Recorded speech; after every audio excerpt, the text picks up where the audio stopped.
Thank you, Terry, for that insight. It's always a pleasure to have you come speak with us. It's very interesting. I know all of us are sitting out there right now thinking about that bathroom scenario, how we can use that when we go home tonight. So, all right. I'd like to keep us on schedule and move ahead. Our second guest speaker today certainly has had her set of challenges to overcome over the past 3 decades of dedicated public and private sector service.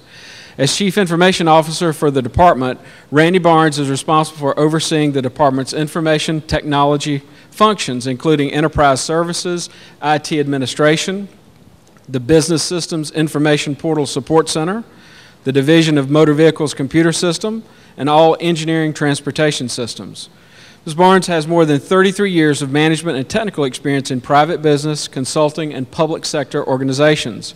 Prior to coming to the department in 2009, she served as Chief Information Officer for the North Carolina Department of Revenue for 11 years, where she was responsible for overseeing the strategic and day-to-day operations of information technology functions. Ms. Barnes spent nearly 4 years as Information Integration Manager for the North Carolina Department of Health and Human Services.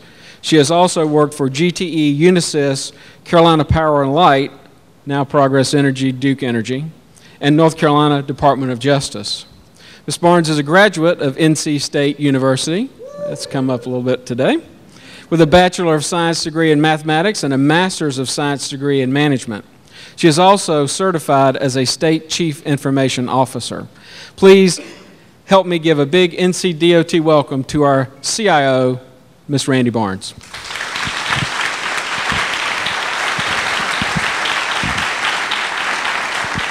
Good morning.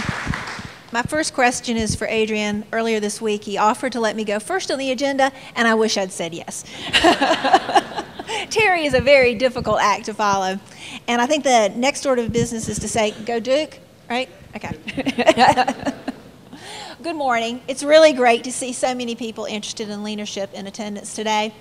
I feel a little odd standing up here talking to you about leadership because when I was first asked to do this, it was like, well, do I have that information? I mean, if I stand up here and talk about leadership, does that somehow imply that I'm a great leader?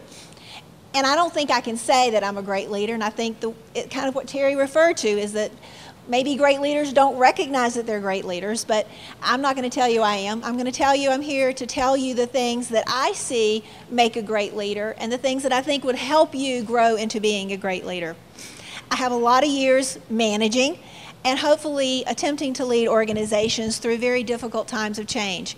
And so I was asked to talk about leadership in times of change, and also to put a twist on it related to gender. And I'm not going to spend a whole lot of time talking about gender. I'm going to kind of intersperse it with my comments. So it's important to understand, as Terry said, and I hope I don't sound too duplicative of what he said, that being a manager is not being a leader. There are very different traits that are required. And so let me start by saying that when I was first asked to do this, my first reaction was no, because I'm not a public speaker. Public speaking is not something that I enjoy. It's not something that comes naturally. It's stretching the bounds for me. My second reaction, as I just mentioned, was really what qualifies me to make this speech. And then I thought, but you know, pressing your self to beyond what you're comfortable with is one of those things that does make a great leader. So I said yes, and I'm standing here before you today trying to do my best to provide information to you that I think will be helpful. I'm pushing myself beyond my comfort zone. So I think that is the first thing that a good leader has to do. You're not going to lead if you're going to stay comfortable. You got to get out and push yourself beyond the limits. So when things get risky, decide whether or not you want to be the leader, ahead of the pack, or you want to be the follower. For those of you who don't see yourself as a leader because maybe you don't like public speaking or you have self-confidence issues, look at me. I am your poster child because I am very much an introvert and I have, believe it or not, a confidence problem. But there are things that you do in your life that mean something to you, that you're passionate about, that you get engaged with, that matter, and that you'll find that you can get beyond those things that cause you those anxieties. And I think it's especially true of women that we tend to be a little more self-conscious, a little more afraid of getting out there, the fear of being questioned or not succeeding. So if you have a great idea and you're passionate about something, go out there and do it. Don't be afraid to share it. Push yourself beyond your comfort zone and provide that information that you have that someone else might find is really, really valuable. Let me say, as Terry said, that leading has nothing to do with managing. If you think you have to have people reporting to you to be a leader, then you've got the wrong definition. Leading is the ability to get out ahead of an issue, have ideas that people support, and showing and prefer helping others reach that potential. Implicit in that definition is that risk, so push yourself. Do something you're not comfortable doing if you want to lead. How do you do that? Find that thing you're passionate about. You may not go out and find it, because usually when we're looking, we don't find it. But be ready when it falls in your lap. Be ready to grab it. Take a chance, step up to it. It might mean volunteering to do a job that's new for you. Take that chance. It might mean doing research on something that will add value to the organization. Volunteer to do that and stretch your knowledge. Find ways to add value to your organization beyond doing what you're told to do. Doing what you're told is following. Finding a way to add additional value is showing that you have leadership, that you care, and that you're passionate about what you want to do. So my second characteristic of a leader is being interested in adding value beyond your basic job function. I started out as a programmer with the Department of Justice many years ago, and don't ask how many. So I think you gave that away, didn't you? Straight out of NC State. In IT, there's always more work to do than there are people that can do it. And so I was very early on given an opportunity to lead one-man initiatives. And leadership can be demonstrated in one-man efforts. It doesn't have to be a big group of people, but it's stepping up, taking ownership of what you're assigned to do, following through with the details, demonstrating a commitment to accomplishing the task. But all of you know, that first job, I, for one, felt like I didn't know anything. I remember telling my dad when I graduated from college, but I don't know anything. What makes me qualified to do a job anywhere? So it was scary, but I dove in and did my best, showed that I could work hard to learn what I didn't know, acknowledged my limitations and asked for help when I needed it, and there were a lot of that, demonstrated that producing a quality product was my objective, and I persevered. The result was ultimately, though not without false steps, success. Success provided me with another opportunity, and another opportunity, and another opportunity. And I was also fortunate enough to work with people who gave me the freedom to expand my knowledge and to take on additional responsibilities. In this case, they were the leaders. They were the ones that took that chance and allowed me the opportunity to expand my skills. Not just technically, as Terry indicated, about how you do something, but those people skills that are so important to becoming a good leader. So don't be afraid to take on something that's a little scary. Even after 30 plus years in IT, new projects that require new skills or new capabilities that I haven't faced before create some degree of anxiety.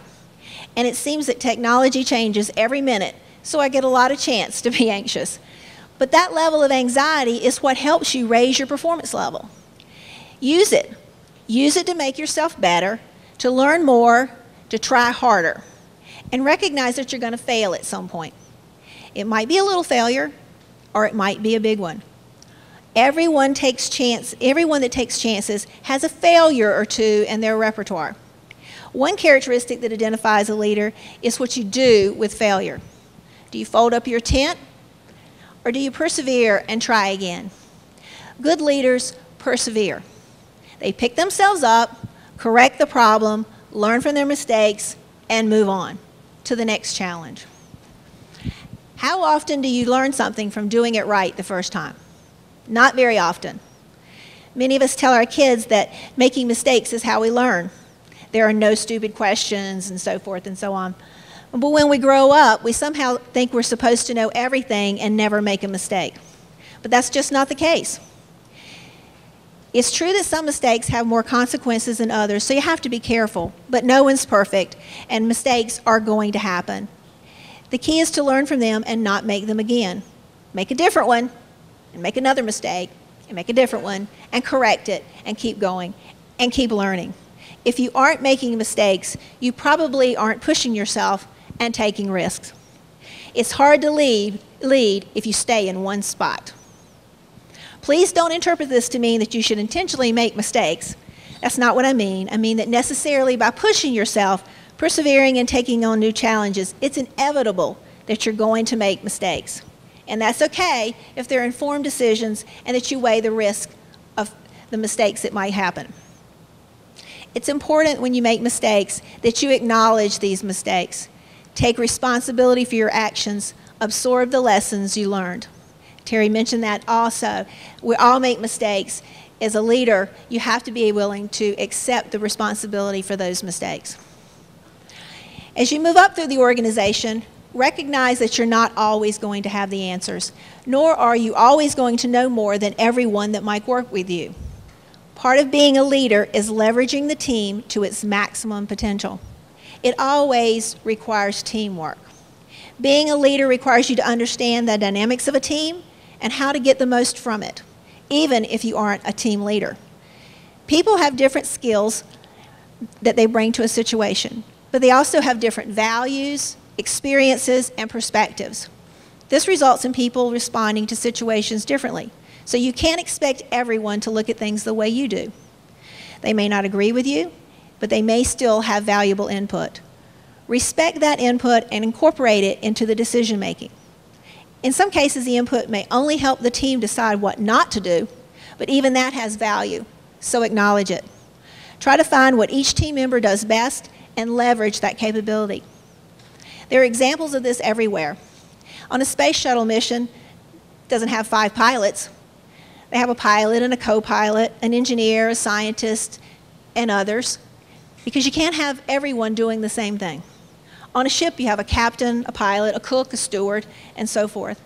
And the same is true for work teams. Some people are detail-oriented, some are strategic thinkers, and some like to write things down, thankfully. And some have great ideas but hate to write them down. Some like to throw ideas into the mix one right after the other, and some like to sit back, think and listen for a while, and then provide one really great idea. All of those characteristics make a successful team. You wouldn't accomplish much if everyone was thinking at the 90,000 foot level, because no one would be there to figure out what the detailed steps needed to be. One significant opportunity I had fairly early on in my career was to participate in a Myers-Briggs personality test. Many of you may know what this is, but for those of you who aren't familiar, it gauges individuals on 4 perspectives, whether you're an introvert and extrovert, sensing versus intuition, thinking versus feeling, and judging versus perception. And I don't want to go into the whole process, but the test, the words really don't mean exactly what we typically think those words mean.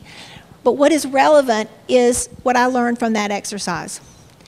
It confirmed what I already saw in myself, but more importantly, it helped me understand more about others and about building a team. There are no good or bad personalities, just different ones. And teams need a balance of different types to create the best results, just like you need different skill sets. A team full of extroverts that only make decisions by judging is probably going to miss some important points. So you need the introverts and the prospective decision makers to be able to look at things holistically and make the best decisions, just as an example. In addition, it helped me understand that people are motivated by different things. Part of being a leader is knowing how to motivate others to a common goal. What works for me, what works for one, won't necessarily work for another. We learned that from our children. I could get my son to do almost anything I wanted if I promised him more TV. My daughters, not so much. One would prefer shopping and one would prefer a book. So I couldn't use the same techniques on each of them. If you try to motivate with the wrong incentive, it won't work. You won't get the results you want. So understanding what makes people respond, what makes them feel good about themselves, and appreciating how they think, and respecting that everyone is different will allow you to do a better job of motivating them. Because it's not really about you. It's about accomplishing the goal together. And as a leader, it's about how to get the person to do what you need to get done. Understanding that people think differently and are motivated by different things are very important as a leader. Everything we do as a leader isn't fun. Sometimes we're tasked to accomplish a very unpleasant task, especially in times of change. As a manager working for GTE in the early 1990s, I had the unpleasant responsibility of shutting down an application staff that was located in Durham, North Carolina. I'd been the manager there for about 7 years, managing groups in Durham, Tampa, Florida, and Fort Wayne, Indiana. But the corporation was going through a national restructuring, and the decision was made to move the applications functions from Durham to 3 other locations: Irving, Texas, Tampa, Florida, and Fort Wayne. This was a great group of people, and they had been doing great support for enterprise-wide, corporation-wide, and throughout the United States for a number of years. But the company just felt they couldn't maintain that many different locations. The positive aspect of this situation was that GTE really valued its employees and was willing to relocate staff if they were willing. But being good North Carolinians, not one of us wanted to move. So I was tasked with working with my director, who was in Irving, Texas, to build incentives that would allow us to be able to continue to do the work we needed to get done until it was transitioned away, and how to keep the team together until all that could be accomplished. The office space, in addition, the office space in our building was going to be refurbished when we left into a mail service center. So not only did the team have to transition the work in face of imminent unemployment, but every notebook, memo pad, paper clip, and anything else you can think of had to be collected, trashed, surplused, and otherwise moved out of that space by the last day. What I'm most proud of is that we shut down ourselves as a team and actually enjoyed doing it. We stuck together, we worked together until the bitter end, and everyone contributed to the transition. A few left the team early if they had the right opportunities, and I worked with our corporate office to make sure everyone was treated fairly. And I literally, very literally, turned out the lights on the last day. It's hard to say that one of my greatest achievements was laying off 18 people, but in a lot of respects, I think it helped me grow significantly as a leader. Nothing will challenge you more as a leader than having to deal with difficult situation, especially one that impacts people's personal livelihood and the lives of their families. If you can come through that type of situation and feel good that you did your best and that everyone had been treated well, you've accomplished something. And I felt good as good as anyone could feel after such a situation. Oh, and by the way, I laid myself off in that situation as well. Misery loves company. I'd also like to share with you one other leadership challenge in the face of change that occurred in the mid-1990s. I was working for the Department of Health and Human Services in the Social Services Division, and my director was asking me advice about a project that was having difficulty related to implementation of a new child support enforcement system. And those of you who know anything about it, there's a lot of federal involvement as well, and the federal agency had to certify that application by a certain deadline. It was a statutory requirement. Things weren't going so well, and there were a lot of issues. So I was initially sent in to investigate one particular problem and see if I could figure out how to get that back on track. But because as I was there, after a few months, I began to determine other problems, what the team was facing. And I remember that the difficulty with the situation was they had really put someone in a role of responsibility that didn't have the skills to do it. She was a great social worker. She wasn't a project manager. And I'm sure those of you who build roads know that not just anyone can come in and manage a road project. It's great to know about roads, but you also have to know how to manage the project itself. So after long discussions with my boss, he decided that I needed a new challenge. Talking about being anxious and stepping outside your comfort zone. It was a $65 million project with a federal certification deadline looming very close, and it became very clear quickly that the vendor was not delivering and wasn't going to be able to deliver. That meant, as one of my first responsibilities, recommending to the secretary and the leadership of the agency that we put the vendor in breach of contract which meant lawyers and more lawyers, and negotiations and contract amendments and more lawyers, and then one day having to answer the question put to me by the secretary of the department, can you accomplish this work if we cancel the contract and the vendor? And how are you going to do it? I had the confidence in my team that we could do it and went out on that proverbial limb. The vendor had warned us that we couldn't do it. They said it wasn't possible for the state to do this work themselves. But we had a lot of faith in ourselves, and so did the leadership of the agency. They gave us that chance. We negotiated a settlement with the vendor, and they gave me the project to bring home. I had a great team, and by the way, they were mostly women, who were great leaders in their own right. Everyone stepped up to the task, faced the challenge, and worked together to develop a plan that would get us where we needed to be. This wasn't just about staff and doing work. It was far larger than that. It included finding and hiring very quickly 30 additional contractors with the right knowledge and the right skills. But it was also included very mundane things. The office we were in was leased space. The vendor left and they took all the furniture. So one of my biggest responsibilities was figuring out where desks were going to come from and getting bookcases and desks and pencils and paper and whatnot, which is not typically what a project manager would have to be worrying about. So everything had to be done very quickly because of the timeline we were under. But we did it. The result was success, and it took every leadership skill I had ever learned. We faced challenges, many of them as a team. We leveraged everyone's strengths. Everyone did what needed to be done, no matter how small the task. And I think that's important. A leader should not be above doing whatever needs to get done. You're part of the team. I don't like to say people work for me. I like to say people work with me, because I think my role is just as important as theirs is, but not any more important. We all have things that we have to accomplish, and the role of a leader is to enable the ability of the other team members to get their job done and allow them to do what they do well. But we persevered until the end, and as a result, North Carolina was one of the first, if not the first, to receive provisional certification for the system. It was provisional because about halfway through the process, Congress decided to pass welfare reform, and so with most projects, you're never done. There's always more work. This experience was another one of those situations that pushed me beyond my comfort zone. If I had spent too much time focused on the hundreds of steps that needed to occur between the beginning and the end of the goal, I would have become overwhelmed. So part of my advice is deal with today. Don't become so absorbed with what has to happen that you become frozen and so anxious that you can't take that next step.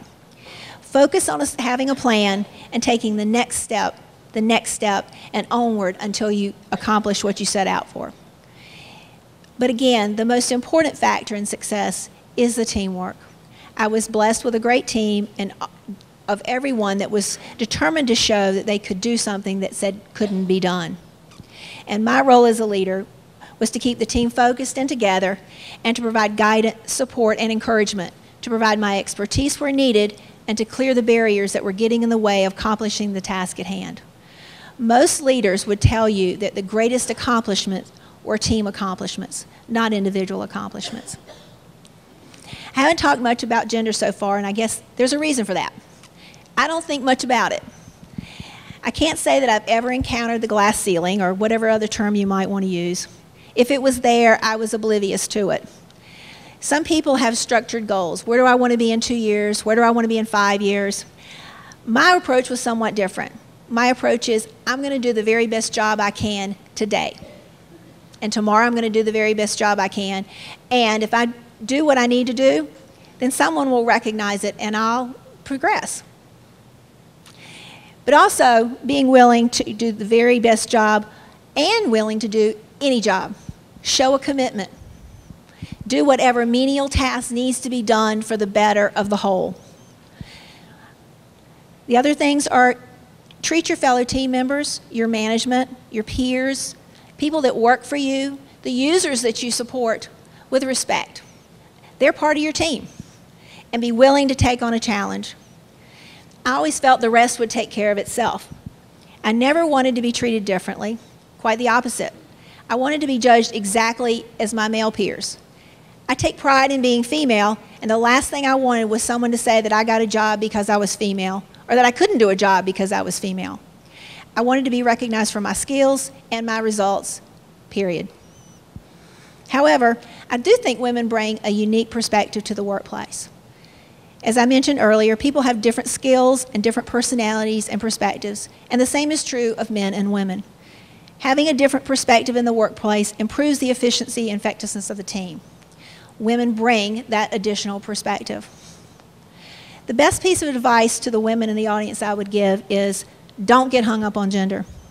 Do the job put in front of you, and don't waste your energy worrying about whether being female is going to get in the way of your achievement.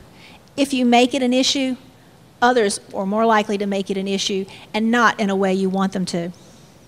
Bring your skills, your dedication, and your unique perspective to whatever situation is put in front of you. Step up to the challenge and look for opportunities to exhibit leadership skills. Make yourself an important member of the team by contributing to its success. Don't do it for the recognition. Do it because it's the right thing to do. That will provide you with opportunities. There was a question submitted in advance by someone, and she asked what to do about a male employee that worked for her who ignores her authority and goes around her. So I thought about it, and my response, it's interesting. My first response was, well, what would you do if a man was that supervisor? How would he handle it? You do the same thing. You shouldn't treat the situation differently because you're a woman and he's an older male. Don't allow it to happen and take corrective action. But try to figure out why it's happening. Is it because you're female, or is that just what you think? Or is it really something else? It might be because he doesn't respect women in positions of authority, or it might be something else going on completely. Find out. Ask. Don't let the gender issue be the elephant on the table when it might actually be something else. If this person is going to your manager or another manager, perhaps they can provide you some insight into why this person is going around you. I won't tell you that there won't be people who try to use your gender as an excuse against you. The key is not to let it happen.